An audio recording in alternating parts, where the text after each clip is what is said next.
come at the end. Okay. Good morning, everybody. And welcome to the latest talk from Cleveland Teesside Local History Society. I'm Martin. As an experiment, this talk has been recorded today, so hopefully you can all catch up with it later on as well. Okay. The talk is from pit boy to bomber boy, or it might be described as out of the frying pan and into the fire, a tale of survival. I want to start this story on the 23rd of January 1987 at North Tees Hospital in Stockton. Raymond Williams had just become a granddad to my daughter Emma. It was a role that he would soon embrace, just as he had embraced the role of father to his daughter. This talk combines local history, national history, and family history. My family history is a work in progress, especially on the branch that has its roots in Wales, and nearly every member has a surname Williams, and who once seemed to live in a village full of people called Williams. Ray had lived in Stockton-on-Tees for over 40 years, since getting married in 1946. He worked at ICI Wilton. He was a man that I knew for some 13 years and who had a big impact on me. He was 65 when he died, but I just want to focus on just 7 years of his life, from the age of 14 to 21, a period when he was a pit boy and a bomber boy. 7 years when he faced the prospect of death almost daily. Ray, like many others, was a boy who quickly became a man, at an age when today many of the same age experience nothing remotely similar. This talk is in 2 parts.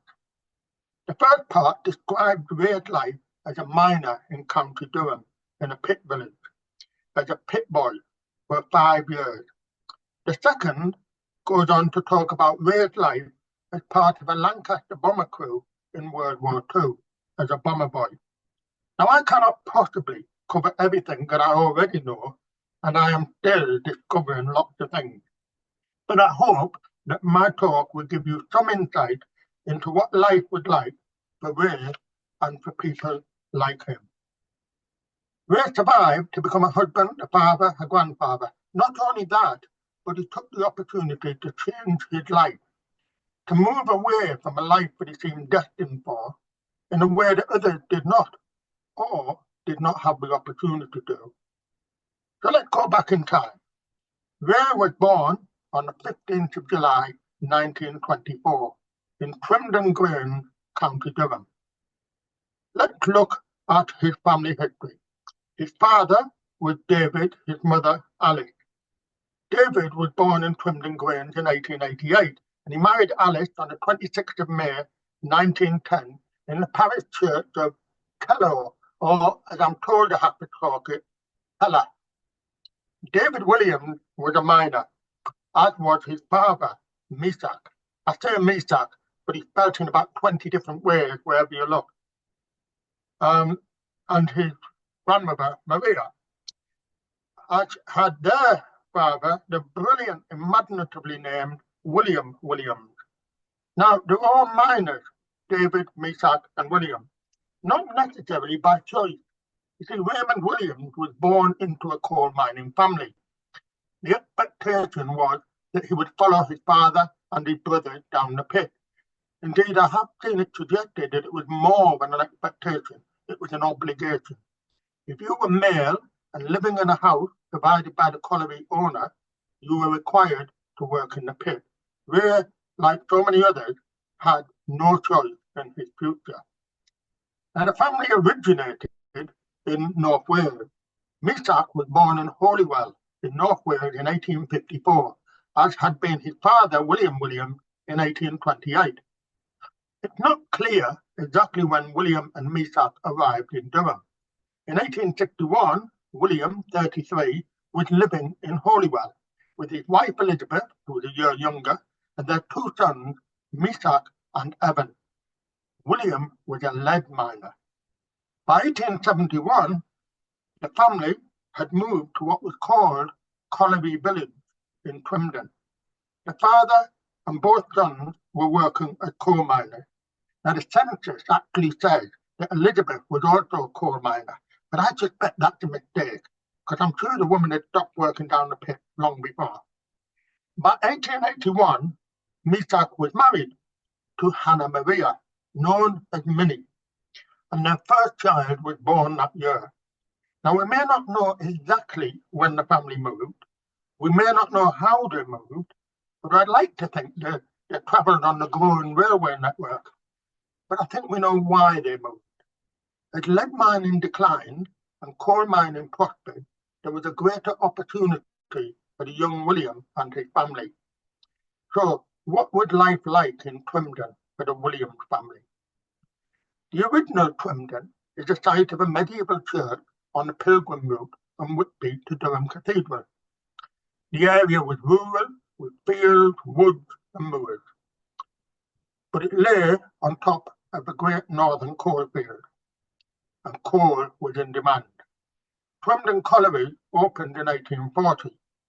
Twymden Grain Colliery, first pit, was sunk in 1845 by Newcastle businessman Joseph Smith. It operated for 123 years until its closure on the 16th of February 1968. Apart from a short period between 1930 and 1937, when it was closed during the Depression. The 1896 inspector's report for the Durham district by R.D. Bain revealed there were two mines at Twymden Grain. Both were owned by Walter Scott Limited of Newcastle upon Tyne. Between them, they employed over 1,000 men, 922 of them working underground. The Twymden Grain pit alone, managed by George Cook, had 804 men and boys working underground.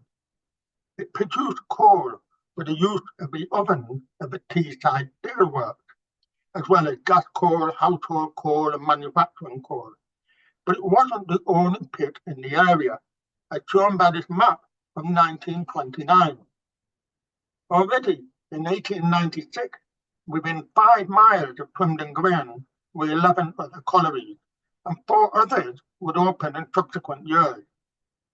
Now, Haswell Colliery closed in 1895, and Twymden Colliery itself in 1925. That's not Twymden Grain, that's Twymden. But all the others were operating until the latter half of the 20th century. New settlements were established to accommodate the influx of workers required in the mines, including the villages of Twymden Colliery and Twymden Grain. This resulted in a growth in population for the Twymden area. In 1801, the population was 278. In 1871, it was 3,266, and by 1891, 4,135 people lived in the Twymden area. Life in the pit was tough and unrelenting. This is a drawing, a beautiful drawing by Tom McGuinness. You can see how cramped and horrible the work was. And there's another one by David McClure, showing just how hard the working conditions were deep in the bowels of the earth. Life in the pit was hard, unrelenting. Until 1872, the miners were linked to their employers by what was called a bond, which tied them to that employer for a whole year. It was only in 1908 that it was agreed nationally that the working day would not exceed 8 hours. But what that actually meant was 8 hours at the coalface.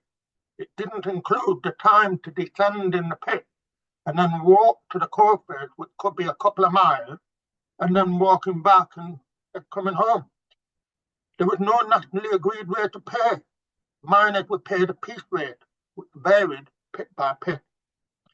Life in the pit villages was also hard.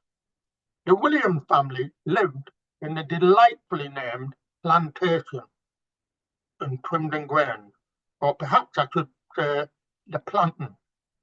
It had once been a forest glade of planted trees but that was long gone by the time the Williams family arrived to live there. You can see the original plantation on this map. To the west is the colliery, and between the two is where the family lived. Want to see what it looks like? Note the outdoor netties, and note the large boil heap at the end of the street, clearly visible on the map. Just to the west of the primary school. Those of you who will recall the Aberfan disaster of 1966 will know how dangerous a boil heap like that could be.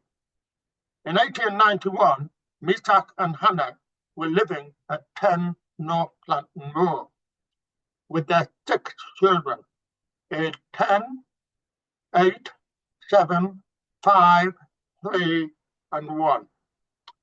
2 years later, they would have another 2 children, 10 years later. This is the street that they lived on. We have a photograph of Misak in his later years, near his pigeon loft, I want to assume, and some of his wife, Minnie. Now, the life of a pit wife was particularly hard. Childbearing, ensuring that the husband and children were fed, washing clothes that were covered in coal dust, cleaning a house in a dusty and smoke-filled village, managing a budget that was small and uncertain, and at the end of every day, every shift, washing their husbands, cleaning all the coal dust and grime off the husband. And that perhaps reflected in the images that we have of Minnie. Minnie does not seem to like to smile even in her later years. We have strong reason to believe that in this picture, Ray's father, David, appears. That's him there. And this is him with one of his children. It may be one of the children who actually died quite young. And Alice is here on the left with her father, George Henderson. By 1921, Alice and David were married and living with their 2 children at 10 Oswald Row. You will notice they've managed to squeeze in another row of houses between the 2 original rows of houses. This is what, on the right there, is Oswald Row. So you can see the sort of conditions they were living in, with all the outside netties and the mud and the grime and the pit heap at the end. Ray would attend school, that one just below the pit heap. But this was a world where boys became men as soon as they left school, at the age of 14.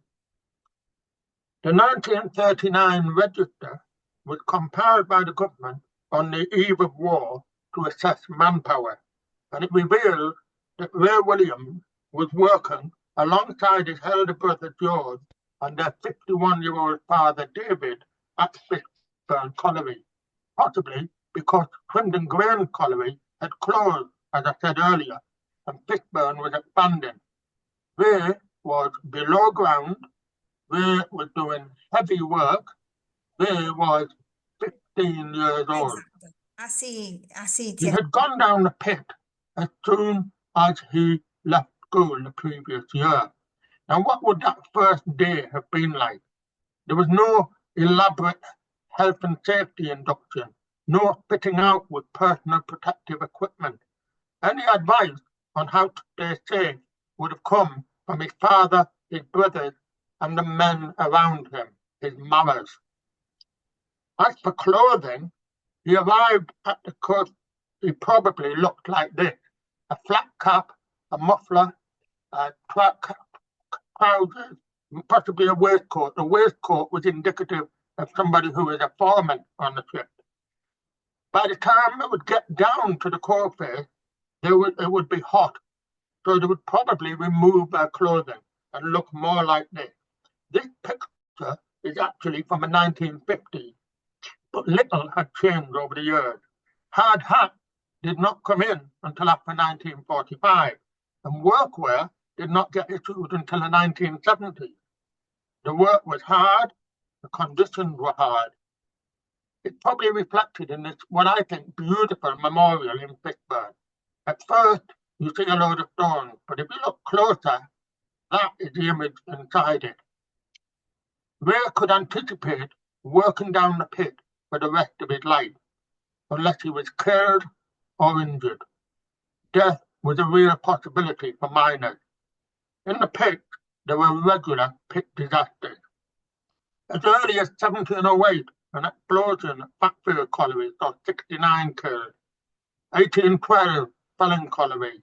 1815, Heaton Main. 1835, Wall's End.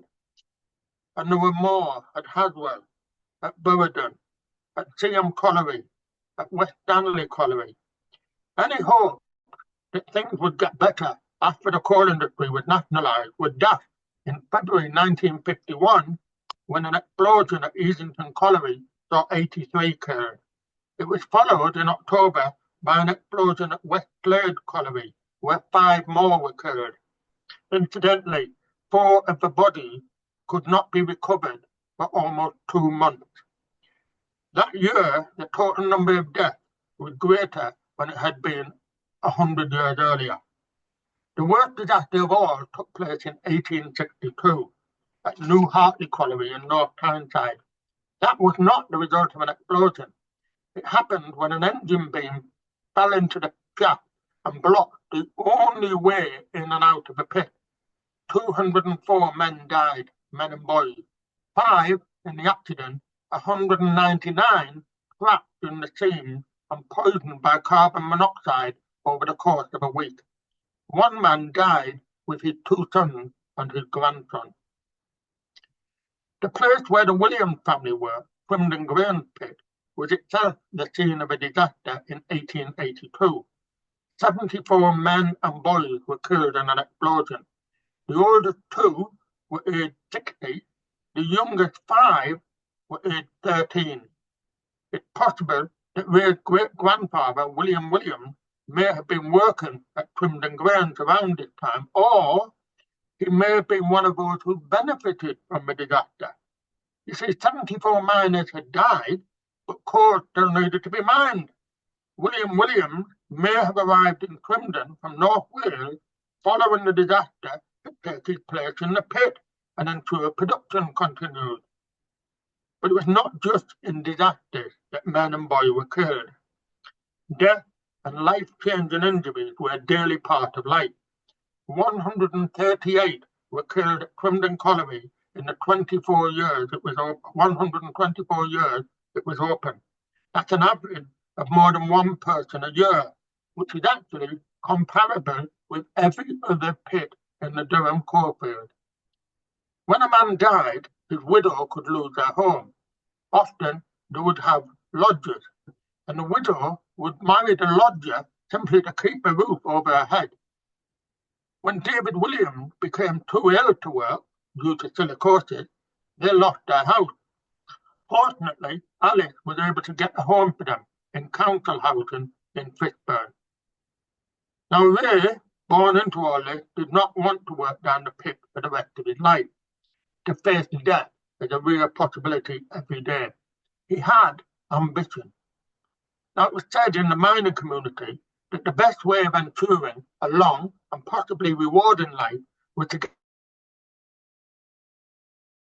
a job away from the pit, as a shopkeeper, as a baker, a butcher, a publican, ideal job. Ray applied for jobs to many places, but was constantly disappointed that he got no responses to his application. It emerged years later that his mother, who always thought that Ray had ideas above his station, either destroyed any letters that arrived or warned the shopkeepers and the like that if they wanted her and others' business, they'd better not accommodate her wayward son's ambitions. Ray was thwarted by his own mother. Salvation, however, came thanks to this man, Adolf Hitler. With the declaration of war, Ray saw an opportunity to escape the pit. He and a friend ran away and volunteered. Ray became a bomber boy. And he did so just in time before mining became a reserved occupation. That is an occupation where men could not volunteer to serve in the armed forces if they were in a certain occupation.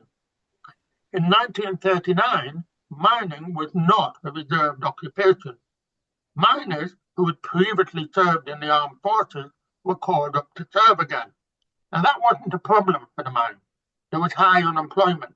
Vacancies were soon filled. However, in 1940, Italy joined the war alongside Germany. A coal export market was lost. 100 pits closed overnight. 34,000 miners were out of work. And, in addition, miners were leaving the pit to work in the factories, munition factories, aircraft production factories, where they could get better wages. Others, of course, were retiring due to ill health and disease and age. There was a labour shortage. And it came to a point where there was a real fear that the country would run out of the coal essential for war production in 3 weeks. So Ernest Bevin, the Ministry of Labour, announced that from December 1943, men aged up to 25 who were eligible for military service could be randomly selected to work in the mines as Bevin boys. The first draw was made on the 14th of December 1943, and it was made out of Mr. Bevin's Homburg hat. Many men were unhappy. They wanted to fight, not work down the mines.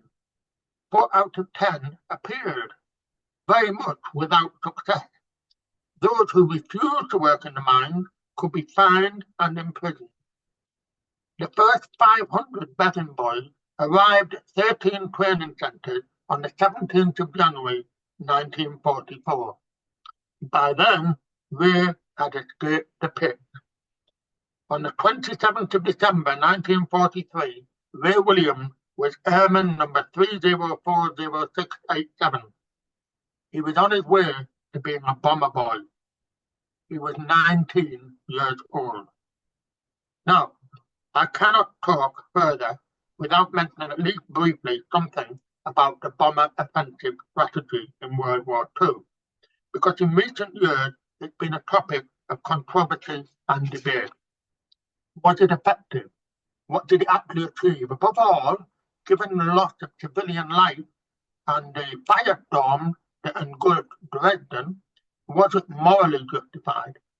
Even during World War II, there were some who voiced objections to the strategy, notably George Bell, the Bishop of Chichester, probably cost him being the Archbishop of Canterbury.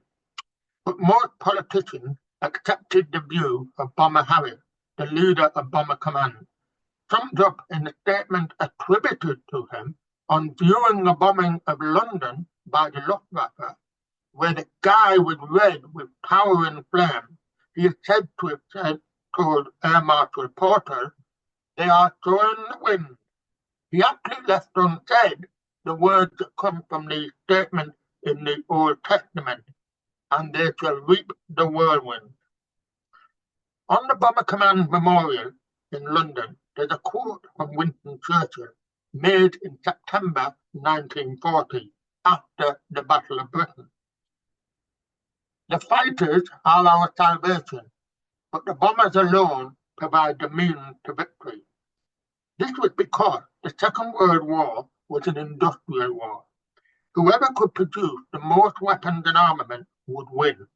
That's why coal production was so important. That's why damaging Germany's ability to wage war was so important. At first, the bombers were not effective. A report in August 1941 showed that 1 in 3 bombers dropped their bombs up to 5 miles from the target. But as technology and skills got better, they improved.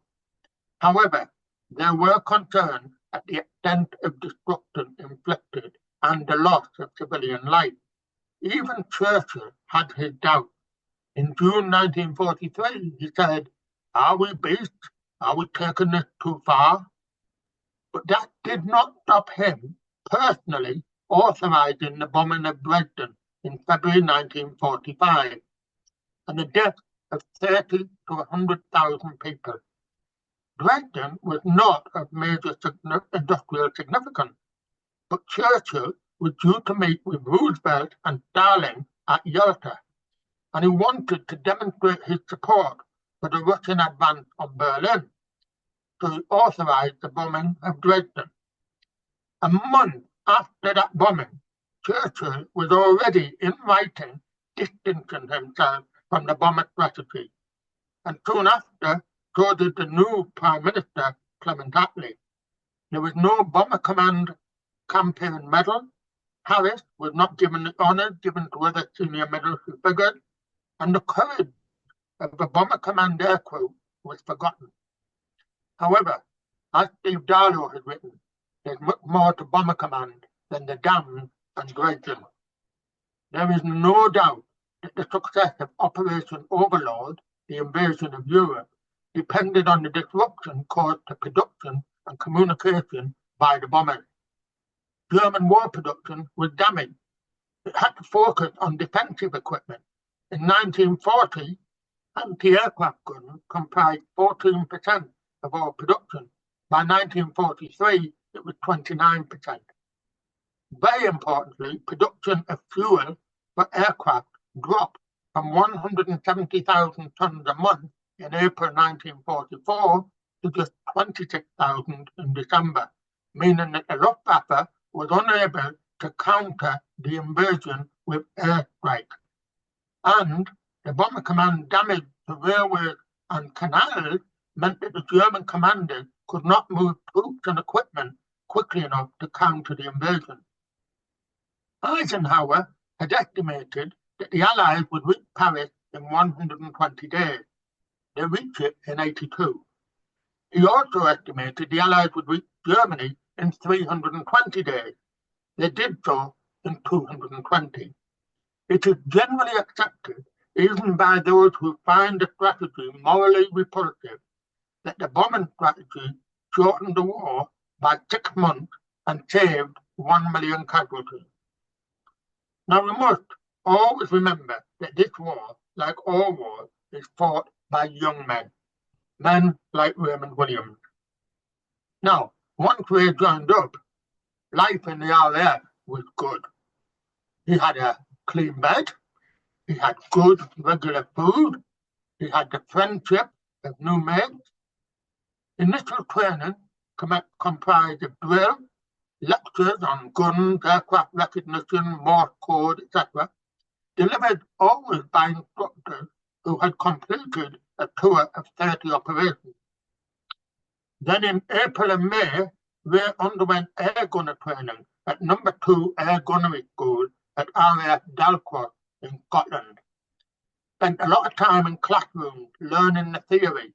These are raised notes from 1944, and I am astonished by the clarity and detail in them.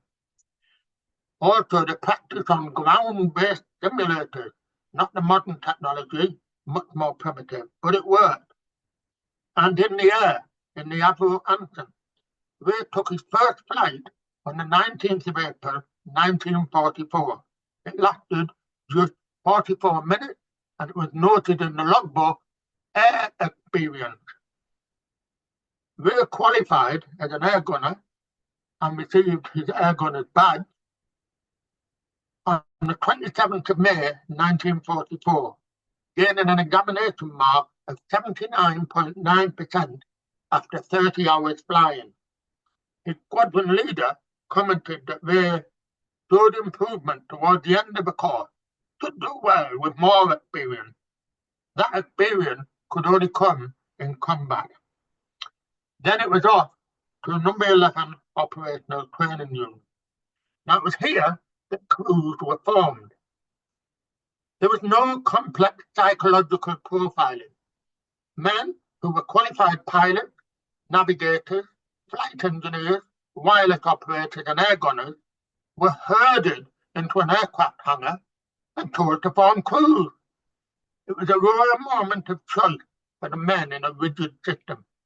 They got to choose the men that they would live or die with.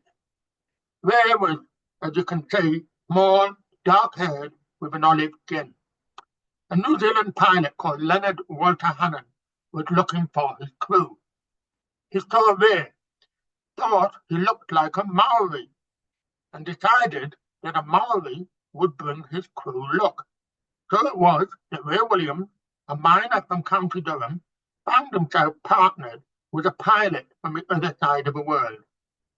Hannon soon had himself a crew. Now this is an aircraft recognition card. It's in the form of a playing card. I want to imagine to play games to recognise different aircraft. But what's wonderful is on here we can see the names of the 7 crew with whom Ray would fly between the 27th of November 1944 and the 1st of May 1945. And also at the bottom there, you can see listed all the crew's ops. Incidentally, although Ray at the top there is listed as a mid-upper gunner, we actually have good reason to believe that at least a few times he flew as a rear gunner, a tail-end Charlie, possibly because of his small height to fit into the area. Here is that crew. Ray is third from the left. And here's another picture of 6 of that crew. Top left is Ray. Below him is Pilot Officer Hannon. Next to Ray is Flight Sergeant Hector McLeod, the navigator, a New Zealander. Bottom right is either Sergeant Yellin, the flight engineer, or Sergeant Williamson, another air gunner. The other 2 are possibly the other 2 New Zealanders in the crew, bomb aimer Walter Britley and wireless operator Wallace Jenkins. Together, they experienced day and nighttime flying in a Wellington at RAF Oakley and RAF Westcott. Incidentally, on the 5th of August 1944, Ray experienced the effects of high altitude flying when he was put in a decompression chamber, and the effects of flying without oxygen at 28,000 feet was simulated. Ray passed out. The medical officer noted in Ray's logbook that the symptoms were not severe. They then moved on to a heavy bomber conversion unit with 15 flights in a Sterling between the 4th of October and the 1st of November. And then in November, Ray had his first experience of the Lancaster, making 11 flights in 4 days. On the 28th of November 1944, the crew were ready for operations. They were assigned to 75 NZ RAF Squadron. Now, this squadron is unique. It was the first Commonwealth squadron to be created in the Second World War. And on the 4th of April 1940, the New Zealand Squadron, as it was called, was renamed Number 75 Squadron, with the letters NZ being added in brackets after the number. It was a RAF squadron, not a Royal New Zealand Air Force squadron. And 75 Squadron was engaged constantly against Germany from 1940 to VE Day. This squadron flew more sorties than any other Allied heavy bomber squadron. It dropped the second largest weight of bombs of any Allied squadron. It also suffered the second most casualties of all Allied squadrons. And one of the squadrons, Sergeant Ward, was awarded the Victoria Cross. 75 Squadron was part of Number 3 Group and was based initially at RAF Feltwell, then RAF Mildenhall, RAF Newmarket, and finally at RAF Meeper in Cambridgeshire. And this was where Ray and the crew joined it in November 1944. This is the squadron as it looked in 1944. It's important to appreciate that the squadron was not just aircrew. There were lots of others supporting the aircrew. The ground crew in particular were responsible for maintaining and repairing the aircraft. The aircrew depended on their ground crew to ensure that the aircraft was in full working order. The engines, the guns, the radios, the bombing mechanisms, they all had to work. and the ground crew was also responsible for loading the bombs before each flight. This is bombs being loaded onto a Sterling, but that's what they did. Some 8,000 ground crew, men and women, died during the war. Some from enemy action when the air bases were attacked. Some when the bombs they were loading exploded. But many died from what was called natural causes. Think about it. They worked night and day, heat and cold, dry and wet, 20 feet up on an aircraft wing, and the work took its toll on their health. On the 4th of December 1944, Ray Williams flew his first operational sortie, a 4-hour raid on Oberhausen in Germany. Ray was 20 years old. For the next 5 months, life settled into a pattern. When the crew were on duty, before each op, there would be a briefing. This photo is a photo of 75 squadrons being briefed before a raid, and you can bet that the people in the middle at the table are the navigators, making sure they've got every bit of their route plotted. Meanwhile, the aircraft would be prepared by the ground crew. The crew would then have to wait around at dispersal for the start of the operation. Some slept, some read or wrote letters, some played games, some chatted. All were nervous. The crew would then board the aircraft, take up their positions, check that everything was working. They then took off, joined up with the rest of the flight information and headed for the target. No aircraft ever flew in a straight line to a target. They had to account for weather conditions, they had to avoid the enemy defences, they had to try and confuse the enemy as to where they were heading, and they would return by a different route. They had to link up with other squadrons if it was a big raid like a 1,000 bomber raid.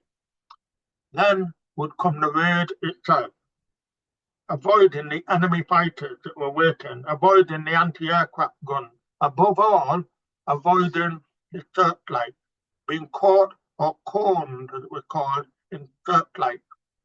This happened to Ray's crew at least once.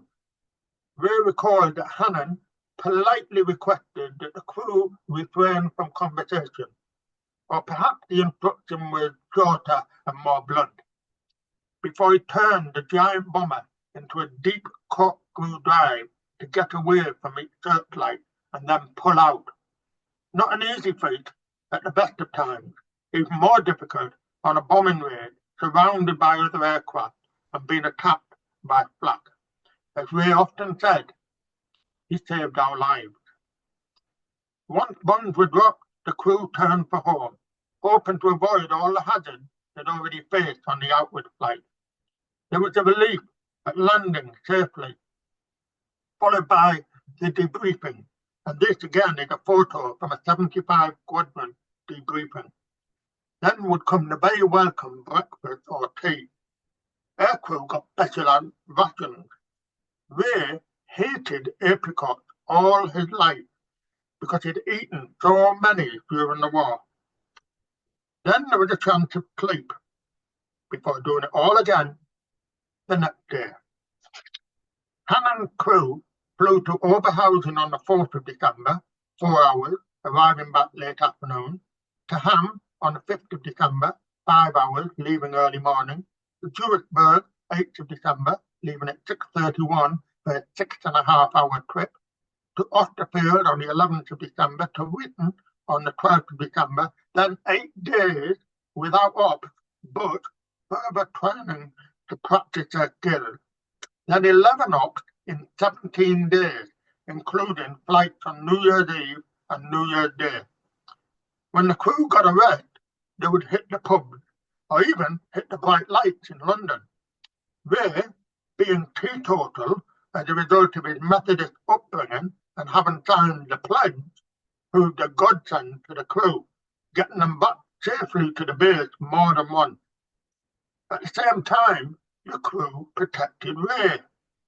On one occasion, he was a victim of racism. being refused entrance to a club on account of his dark skin colour, until the rest of the crew stepped in.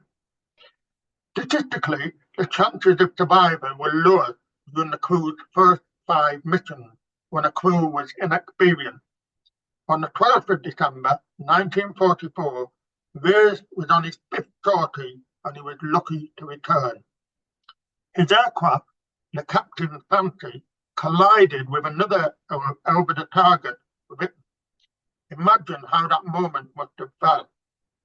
Their aircraft was damaged. 2 turrets became unusable. Nevertheless, the crew completed the task, continued to the target, dropped the bombs on target, then limped home on 3 engines. During December and January, the crew attacked marshalling yards, storage depots and oil refineries in Cologne, Koblenz, Wolfenbüttel, Dortmund, Munich, Saarbrücken, Krefeld. At the last target, the bombs were dropped while they were flying on 3 engines, a highly dangerous manoeuvre. All this has helping the Allied advance.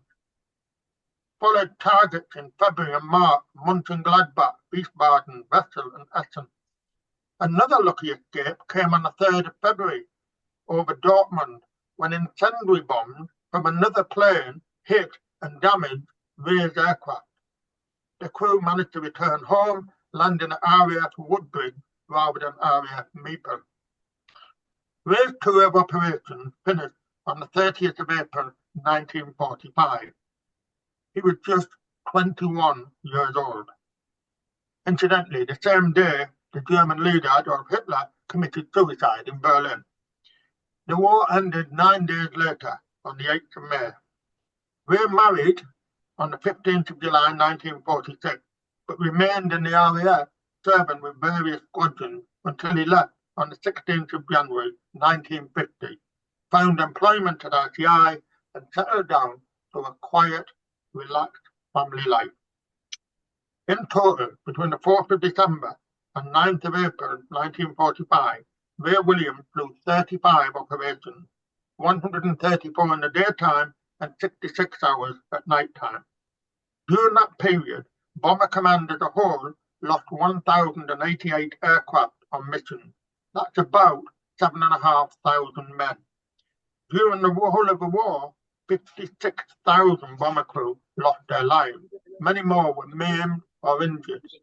Today, there's a memorial to their courage and sacrifice in London.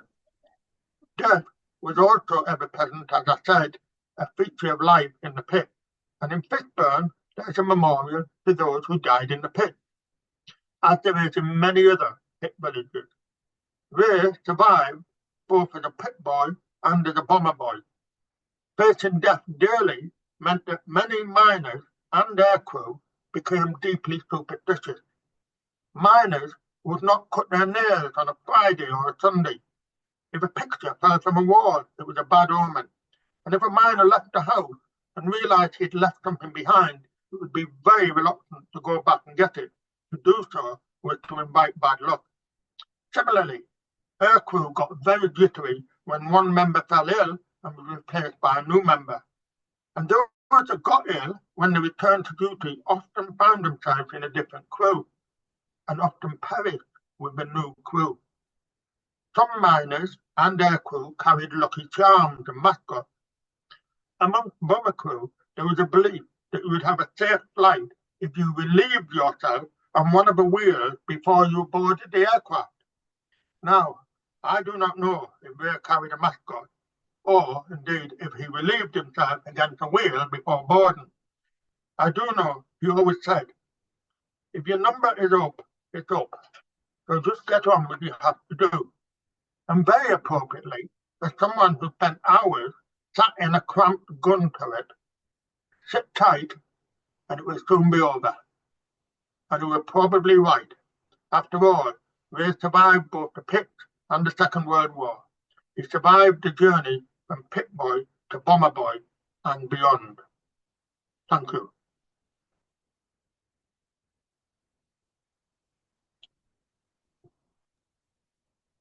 Thank you. Brilliant. Absolutely fantastic. Thank you, Martin. Any questions for Martin? Or comment? Because Could I'm I, Or not trying comment? to. could I I, ask, yeah, Martin, if um, the stage of your research is still continuing, so that you're adding either more about these two sections, the pit and the uh, RAF, or subsequently in the years he worked for ICI and so on. yes, very much so. I don't think I'll ever stop finding new things. Um, People sometimes wonder family history, local history, separate things. I actually think they're very much intertwined. You can't understand family history without understanding context, and you can't understand context without understanding people. Um, so I mean, there are loads of other routes I could go into about the technology down the pit, the behaviour of mine owners, all sorts of things. And similarly, I'm only just touching Ray's career in the RAF and the background to some of those things. I'm very fortunate. My good lady, Janet, has his logbook, things like his air gunner's brother, his record, and quite a few photographs. But what we both really loved was to find people who knew those people. Pilot Officer Hannon died some years ago. Incidentally, Ray might have actually, we have a wonderful letter that Ray received from Pilot Officer Hannon inviting him to go out to New Zealand. Ray didn't take up that opportunity. It might have been that Janet was not born in England, she was born in New Zealand, and I might have a big problem because I might have married somebody who supported the All Blacks. But we get past that. She supports Wales, that's bad enough. And again, as you said, after the war, we know he went to Egypt, we know he went to other places. I'm still just touching on finding out what was happening, why was he there, all that sort of stuff. So yeah, it's fascinating. Thank you. Thank you very much. Oh, and by the way, I'm trying to persuade Janet to take a little trip with me to North Wales because the family came from lead miners, as I say. And what I have found is that in North Wales, there are hundreds of disused lead mining pits. South Wales is coal, North Wales is lead mining. So I'm fascinated to find out something about that because the family moved from being agricultural to lead mining to coal mining. So again, it's a transition in how the industry and technology changes. Yeah, yeah. Paul's asking, did Ray ever want to be a pilot? Not that I'm aware of. Funny enough, you see, the other thing, whenever I do these talks, I always say those things that you regret you never asked somebody. Um, gosh, Ray, like all the men of that era, didn't say hardly anything about what he'd done. I mean, you had to find these things out from a record afterwards. So I never asked him that, but I suspect he was happy with his lot. You know, I mean, he'd moved from a pit, he was being fed regularly. He loved life in the area, the camaraderie, the food, the, the travel, everything. You know, it sounds weird, but I think he was very happy with it all. I have no indication that he ever wanted. There was, interestingly enough, I have discovered class barriers in the area. In the early years of the war, there are records of men who were not middle class university educated being refused the opportunity to become pilots and seek an officer commission. It wasn't until manpower was struggling a bit that some of those were relaxed. And even then, there was a sort of class barrier. So I expect, again, Ray, coming from a working class mining community in Durham, was unlikely ever to be offered the opportunity to be a pilot. So Yeah. Can I say something? Yep. I would back that up. My father was a ground crew in the Air Force, and he had a similar attitude to the pilots who were looked up to. And he was quite happy with what he was doing because he was doing work that he liked. So I think there was definitely a pecking order. And yeah, what you've told me sort of underlines that as well. Yes, I think there was, but I think it was also with a pecking order, but ranging off a mutual respect. Because I've got within my own family, there were people who were ground crew, and the respect each side had for each other. You know, what was it? You break them, we mend them. Please don't bring this back any worse than I've just given you it. All sorts of things. There was a banter, but it was a mutual respect because they trusted each other. Yeah, to each his own, really. And they had the skills and they gave their skills to the end result. Yeah, and that's again, you look back at things like a 1939 register, and then when they come into the area, they have skills. They ask what they are, where they come from, and then they train them accordingly. So the one in my family came from engineering skills background and ended up in ground crew. Inevitable. Yeah. Thank you, Martin. That was brilliant. Pleasure. Any other comments or questions? Oh, could Martin suggest any further reading about Trimden? Yes, quite a few. There's quite a few books. Okay. There's a number of books which are, I think they're called Memories of Trimden. Book 1, book 2, more Memories of Trimden. There's lots of anecdotes and stories in there, but backed up by some of the evidence as well. They're brilliant. If you want to know anything about the hard lives of women in the pit, I can do no more than recommend Margaret Headley. She's written a series of books based on her grandmother, great-grandmother, mother, and their lives in the pit. Woman of the Durham coalfield. Brilliant. I mean, little things in there that you picked up on. I mentioned that Misak and his wife were living with all their numerous children. But effectively, you're talking about a two-roomed terrace cottage, and she got the sizes of that. And I dread to think how they managed in that condition. So yeah, I'd recommend those. Then wider reading, there's a wonderful book called The Great Northern Coalfield, which is a beautiful book. It's much broader, but it has things about the disasters, it has things about the miners' banners. I mean, that's a whole other topic. I love miners' banners. But yeah,